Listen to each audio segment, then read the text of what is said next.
Did Alexander truly deserve the epithet the Great? This is a question that has echoed through the annals of history, causing many to ponder and reassess their understanding of this legendary figure. It's easy to become entranced by tales of his military prowess, his vast empire, and his untimely demise. But, like a Thracian gladiator in the Roman Colosseum, even the most agile and formidable can have their weaknesses exposed. In our quest for truth, we're setting out to delve deeper, peeling back the layers of myth and legend that surround Alexander. Prepare to journey back in time as we unravel the legend of Alexander. Our first stop, Thebes, 335 BC. In the cradle of ancient Greece, we find Alexander the Great, a figure hailed for his military genius and statesmanship. However, a closer look reveals a man driven by ruthless ambition. This becomes evident when we delve into the historical records of the destruction of Thebes. Thebes was a city of great cultural significance, a beacon of Greek civilization. But to Alexander, it was merely an obstacle in his path to power. The Thebans had dared to rebel against his rule, and for that, they paid a heavy price. Alexander and his army descended upon the city like a storm. The Macedonian forces, armed with the indomitable spirit of their leader, laid waste to the city. Men, women and children, none were spared in this onslaught. Alexander's decision to decimate Thebes was not a mere act of retribution. It was a calculated move, designed to send a clear message to the rest of Greece. Resistance was futile. This was a side of Alexander often swept under the rug of popular history. As we peel back the layers, we see not a benevolent ruler, but a man driven by a ruthless ambition. He was willing to sacrifice the lives of thousands, to destroy an entire city, all for the sake of his dream of a unified Greece under his rule. But this was not an isolated incident. Throughout his conquests, Alexander exhibited a pattern of ruthless behavior, each act more chilling than the last. From the burning of Persepolis to his bloody campaign in India, Alexander's ambition often overrode any sense of mercy or humanity. The destruction of Thebes was just the beginning of a long list of atrocities committed in his quest for power. Alexander's ambition, it seems, knew no bounds or mercy. Fast forward to 330 BC, in the heart of the Persian Empire. The city of Persepolis stood as a testament to the grandeur of Persian culture, a jewel of architecture and history. But it was not destined to shine for long under the shadow of Alexander's ambition. The Macedonian conqueror, hailed as Alexander the Great, led his army into the city. But rather than preserving the city's magnificence, they set it ablaze. The flames consumed the royal palace, the grand halls, the libraries filled with priceless knowledge. The beautiful city, once a symbol of Persian pride and power, was reduced to smouldering ruins. Fire was not the only tool of destruction. Alexander's soldiers, drunk on wine and the thrill of victory, ransacked the city. They looted the treasures, stealing gold, silver, and precious cultural artifacts. The spoils of war were valuable, but the cost was the erasure of a rich cultural heritage. The massacre didn't stop at the city's monuments. The people of Persepolis, innocent civilians, bore the brunt of this brutality. Men, women and children were slaughtered in the streets, their cries echoing through the burning city. Alexander, once considered a beacon of civilization, showed a brutal, ruthless side. Historians have debated the reason for this destruction. Some suggest it was a strategic move, a display of power to quell any potential rebellion. Others argue it was a revenge act for the Persian invasion of Greece years earlier.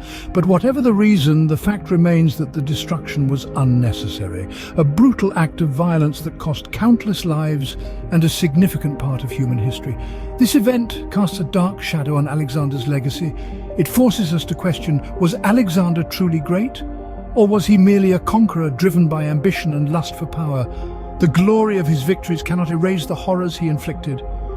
In the ashes of Persepolis, we see a conqueror, not a great leader.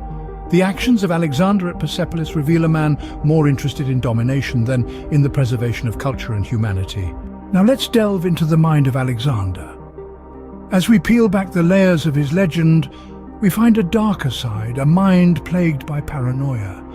This paranoia, this mistrust, was not just a simple fear of betrayal, but a deep-seated anxiety that led to the downfall of those closest to him. One of the most notable victims of Alexander's paranoia was Philotas, a high-ranking officer and the son of Parmenion, one of Alexander's most trusted generals.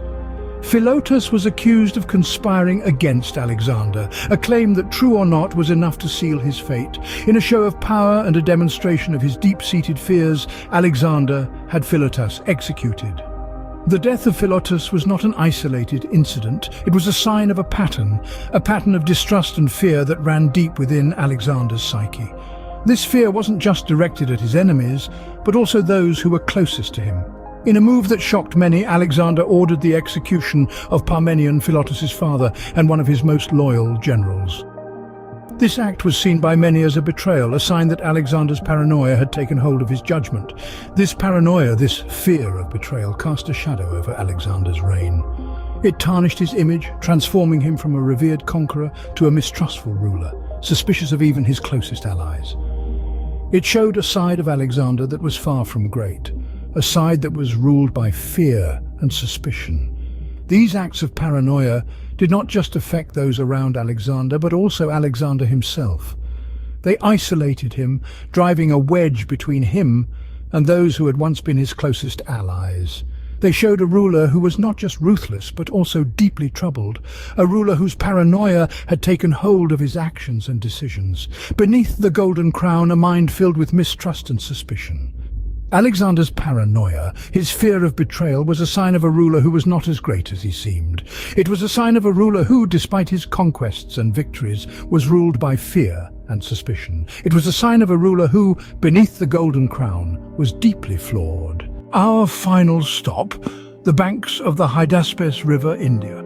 Here, Alexander the Great embarked on what would become one of his most ill-advised campaigns. A pursuit of glory and conquest that would lead to an unnecessary loss of life, the eventual mutiny of his own men, and a significant blot on his legacy of greatness. The India campaign, a venture into the unknown, was fraught with challenges. The terrain was unfamiliar, the climate harsh, and the local kingdoms were stronger than he had anticipated. But Alexander, driven by an insatiable thirst for glory, pushed on. The result was a brutal war that caused the death of thousands, many of whom were his own men.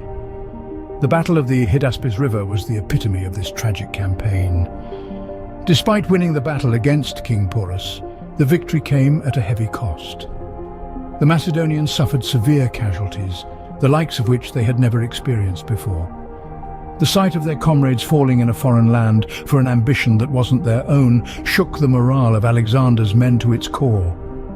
The aftermath was even more telling of the ill effects of this campaign on Alexander's greatness. The weary soldiers who had followed him through deserts and over mountains finally reached their breaking point. They mutinied, refusing to march further into India. This was a significant blow to Alexander, the invincible leader who had, until then, commanded the unwavering loyalty of his men. His dream of conquering the world was shattered, not by an enemy, but by his own men, by his own hubris. Alexander was forced to turn back, marking the end of his relentless pursuit of world domination.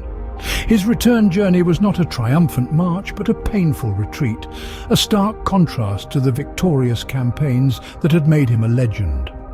On the banks of the Hydaspes, we witness Alexander's fall from greatness.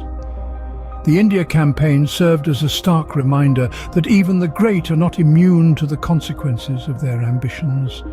It was here that Alexander, the world conqueror, was humbled, not by a worthy adversary, but by the very men who had helped him build his empire. So was Alexander truly the Great? We've journeyed through his life, seen the ruthless ambition, the massacre at Persepolis, the paranoia, and the ill-fated India campaign. We've seen a man who was undoubtedly a military genius, but also one who left a trail of destruction in his wake. Traditionally, greatness has often been measured by victories won, empires built, and adversaries defeated. But perhaps this is a simplistic view. Shouldn't greatness also encompass moral and ethical aspects? Shouldn't it also consider the respect for life, the promotion of peace, and the advancement of society? Alexander was a great conqueror, no doubt about that, but was he a great man? That's a question each of us must answer for ourselves, based on our own values and principles.